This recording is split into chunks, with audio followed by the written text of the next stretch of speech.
शराब पीना आज के समय में एक सामान्य सामाजिक आदत के रूप में देखा जाता है। कई संस्कृतियों में इसे सेलिब्रेशन, रिलैक्सेशन या सोशल बॉन्डिंग से जोड़ा जाता है।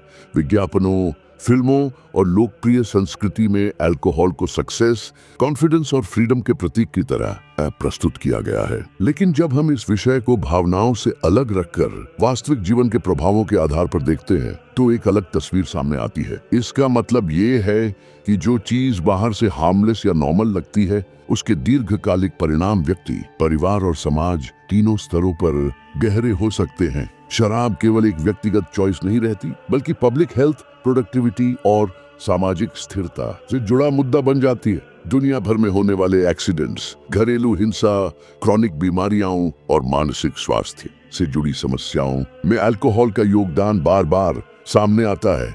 इस कॉन्टेक्स्ट में यह समझना जरूरी हो जाता है कि शराब केवल शरीर पर असर नहीं डालती, बल्कि निर्णय लेने की क्षमता, आत्मनियंत्रण और पावर डायनामिक्स को भी प्रभावित करती है। राजनीतिक और दार्शनिक दृष्टि से देखें तो थिंकर्स ने हमेशा सेल्फ कंट्रोल को शक्ति का मूल माना है। मकियावेली जैसे विचारकों के लेखन में भले ही शराब पर सीधी चर्चा न हो, लेकिन उनके सेंट्रल आइडियाज जैसे डिसिप्लिन, क्लैरिटी और सत्ता बनाए रखने की क्षमता इस विषय से अप्रत्यक्ष रूप से जुड़ते हैं। अब यहाँ एक जरूरी बात समझना होगा कि मॉडर्न सोसाइटी में पावर केवल राज्य सत्ता तक सीमित नहीं है, बल्कि व्यक्तिगत जीवन में भी पावर का अर्थ होता है अपने इंपल्सेस पर नियंत्रण। जब कोई आदत व्यक्ति की जजमेंट को कमजोर करती है तो उसका असर केवल उस व्यक्ति तक सीमित नहीं रहता।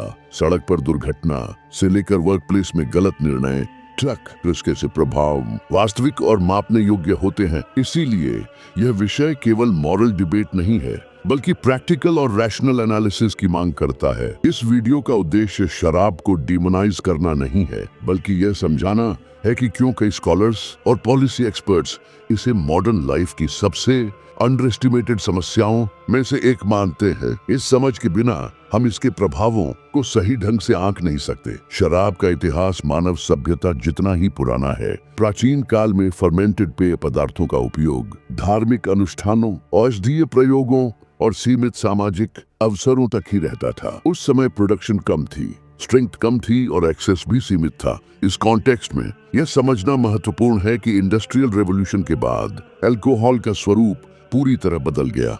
मास प्रोडक्शन, डिस्टिलेशन टेक्निक्स और ग्लोबल ट्रेड ने इसे सस्ता, शक्तिशाली और आसानी से उपलब्ध बना दिया। इसके साथ साथ गवर्नमेंट्स ने टैक्सेशन के माध्यम से इसे रेवेन्यू का स्रोत बनाया, जिससे रेगुलेशन और प्रमोशन के बीच एक जटिल संबंध विकसित हुआ। 20वीं सदी में साइंटिफिक रिसर्च ने यह स्पष्ट किया कि अल्कोहल एक साइकोएक्टिव सब्सटेंस है जो सीधे सेंट्रल नर्वस सिस्टम पर असर डालती है। ये टेम्पररी रूप से इनहिबिशन कम करती है, रिएक्शन टाइम धीमा करती है और जजमेंट को प्रभावित करती है। लंबे समय तक सेवन करने पर लिवर डैमेज, हार्ट डिजीज और कॉग्निटिव डिक्लाइन जैसे परिणाम सामने आते हैं। इसके पीछे जो लॉजिक है वो बायोलॉजिकल है। अल्कोहल शरीर में इथेनॉल के रूप में जाता है, जो ब्रेन के न्यूरोट्रांसमीटर्स को डिस्टर्ब करता है। इतिहास में कई समाजों ने इसके प्रभावों को पहचानकर इसे नियंत्रित करने की कोशिश की। कुछ देशों में प्रोहिबिशन जैसे प्रयोग हुए, जिनके अपने मिक्स्ड परिणाम रहे। कहीं ब्लैक मार्केट बढ़ी तो कहीं कंजम्पशन में गिरावट आई। इसका मतलब ये नहीं कि एक ही समाधान हर जगह लागू किया जा सकता है, बल्कि यह दिखाता है कि शराब का प्रभाव केवल व्यक्तिगत नहीं बल्कि सिस्टेमिक होता है। मकियावेली की पॉलिटिकल फिलॉसफी में एक महत्वपूर्ण विचार ये है कि स्टेबिलिटी बनाए रखने के लिए रूलर को ह्यूमन नेचर की कमजोरियों को समझना होता है। अगर हम इस थॉट को मॉडर्न लाइफ पर लागू करें तो अल्कोहल को एक ऐसी चीज के रूप में देखा जा सकता है जो व्यक्ति की सेल्फ डिसिप्लिन को कमजोर करती है। जब सेल्फ डिसिप्लिन कमजोर होती है तो व्यक्ति एक्सटर्नल कंट्रोल पर अधिक निर्भर हो जाता है। इस ऐतिहासिक और वैचारिक पृष्ठभूमि को समझे बिना हम शराब के वर्तमान प्रभावों का सही मूल्यांकन नहीं कर सकते। अब यदि हम डीप एनालिसिस करें तो शराब के प्रभाव कई स्तरों पर दिखाई देते हैं। व्यक्तिगत स्तर पर अल्कोहल डिसीजन मेकिंग को प्रभावित करती है। स्टडीज ये दिखाती हैं कि इंटॉक्सिकेशन की स्थिति में व्यक्ति शॉर्ट टर्म प्लेजर को लॉन्ग टर्म कॉन्सिक्वेंसेस से ऊपर रखता है। इसका मतलब ये है कि रिस्क असेसमेंट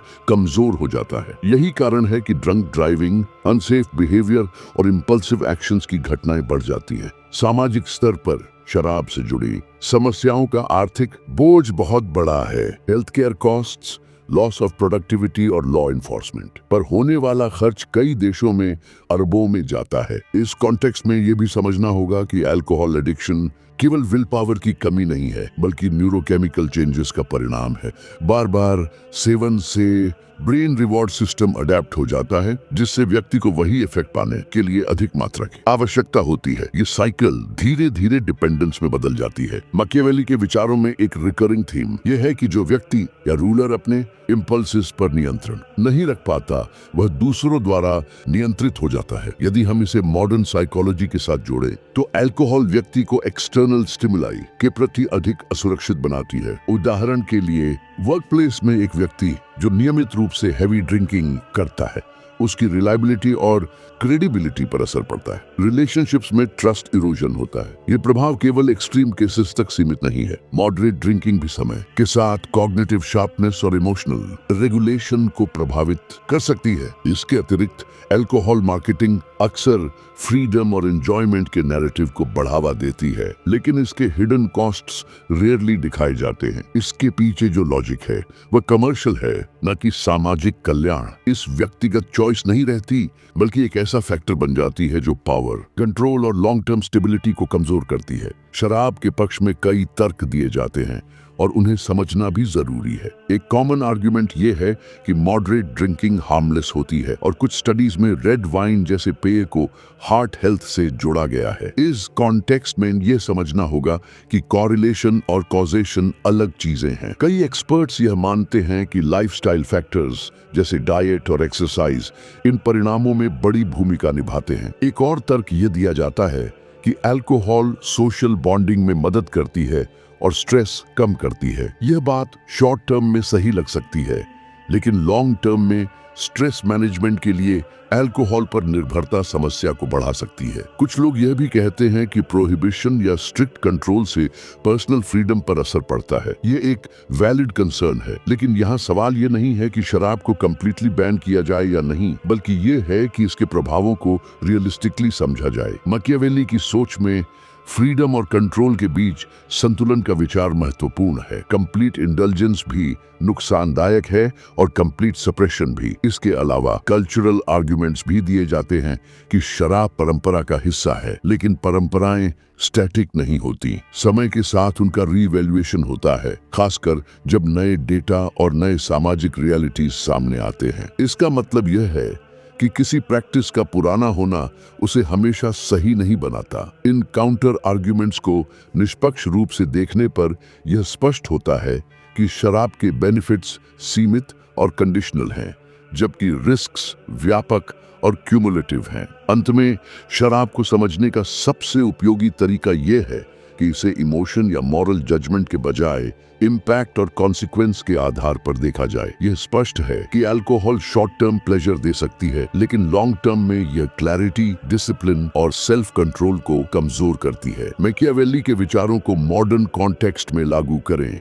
तो पावर का अर्थ केवल दूसरों पर नियंत्रण नहीं, बल्कि स्वयं पर नियंत्रण भी है। इस कॉन्टेक्स्ट में शराब एक ऐसा फैक्टर बन जाती है जो व्यक्ति को अपनी ही कमजोरियों के प्रति असुरक्षित बनाती है। इसका अर्थ यह नहीं है कि हर व्यक्ति जो कभी शराब पीता है वह असफल हो जाएगा, लेकिन यह समझना जरूरी है कि यह आदत रिस्क बढ़ाती है, चाहे वह हेल्थ का हो, रिलेशनशिप्स का हो या डिसीजन मेकिंग का। ब्रॉडर लेवल पर सोसाइटीज जो इन रिस्क्स को एक्नॉलेज करके इन्फॉर्म्ड पॉलिसीज बनाती है, वे लॉन्ग टर्म स्टेबिलिटी की दिशा में कदम बढ़ाती हैं। व्यक्तिगत स्तर पर अवेयरनेस ही पहला कदम है। जब व्यक्ति किसी आदत के प्रभावों को स्पष्ट रूप से समझता है तो उसके चॉइसेस भी अधिक कॉन्शियस होते हैं। यही अंडरस्टैंडिंग इस चर्चा का सेंट्रल टेक अवे है। यदि यह विश्लेषण आपको सोचने पर मजबूर करता है कि पावर, कंट्रोल और क्लैरिटी आपके जीवन में कैसे काम करते हैं,